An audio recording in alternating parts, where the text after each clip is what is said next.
নবী সাল্লাল্লাহু আলাইহি ওয়াসাল্লামের ওপর দরুদ পাঠ করা সাধারণভাবে অনেক বেশি ফজিলতপূর্ণ। তবে শুক্রবারের দিন ও রাতে দুরুদ পাঠ করলে তার ফজিলত আরও বেড়ে যায় এবং সওয়াব আরও বেশি হয়। এ বিষয়টি বহু হাদিসে উৎসাহিত করা হয়েছে।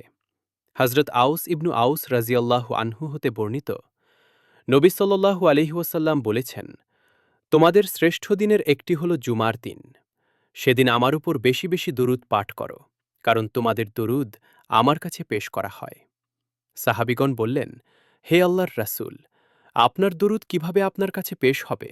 আপনি তো মৃত। নবীজি বললেন, আল্লাহ মাটিকে নবীদের দেহভক্ষণ করা হারাম করে দিয়েছেন। নবীর উপর দরুদ পাঠের এ বিশেষ ফজিলত আসলে এজন্য যে, জুমার দিন মুসলিমদের কাছে সবচেয়ে মর্যাদাপূর্ণ দিন। অনেক হাদিসে এ দিনের শ্রেষ্ঠত্ব বর্ণিত হয়েছে। যেমন রাসূলুল্লাহ সাল্লাল্লাহু আলাইহি ওয়াসাল্লাম বলেছেন, সূর্য উঠে এমন দিনের মধ্যে সর্বোত্তম দিন হল জুমার দিন। এদিন আদম আলাইহিসসালামকে সৃষ্টি করা হয়েছে। এদিন তাকে জান্নাতে প্রবেশ করানো হয়েছে এবং এদিনই তাকে জান্নাত থেকে অবতরণ করানো হয়েছে।